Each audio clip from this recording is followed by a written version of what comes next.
प्यारे बच्चों, आओ आगे हम अपना पाठ पढ़ते हैं।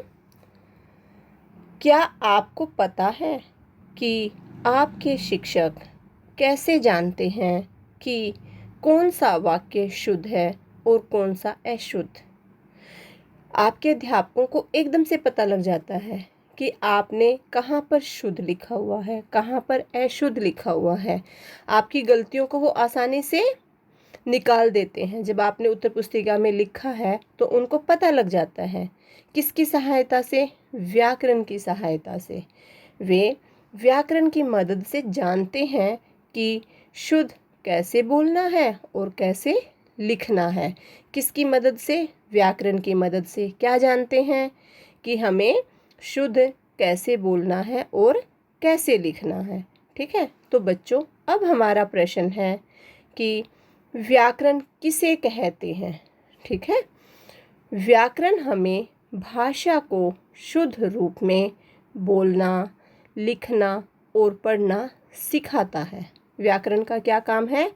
हमें भाषा को शुद्ध रूप में बोलना, लिखना और पढ़ना सिखाता है। ठीक है बच्चों, यहाँ तक आपको अच्छे से समझ में आ गया होगा। चलो अब आगे पढ़ते हैं। प्रत्येक भाषा में शब्दों और वाक्यों को सही बोलने, पढ़ने, लिखने के कुछ नियम होते हैं। देखो क्या है कि भाषा में शब्दों और वाक्यों को सही बोलने, पढ़ने, लिखने के ना कुछ नियम होते हैं। बच्चों ऐसे ही हमें भी अपने जीवन में कुछ नियमों का पालन करना चाहिए।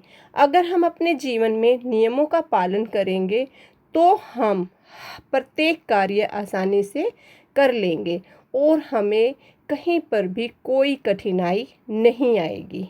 ठीक है, आप अपने जीवन में नियमों का पालन करोगे ना सभी?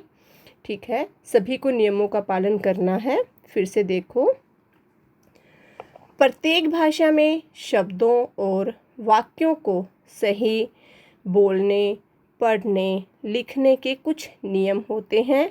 व्याकरण इन नियमों का बोध कराता है। व्याकरण का क्या काम है? इन नियमों का बोध कराना। ठीक है, व्याकरण का ज्ञान होने पर हमें शब्दों और वाक्यों की अशुद्धि का पता चल जाता है। किसकी सहायता से? व्याकरण की सहायता से। क्या पता लग जाता है? शब्दों और वाक्यों की अशुद्धि का पता लग जाता है।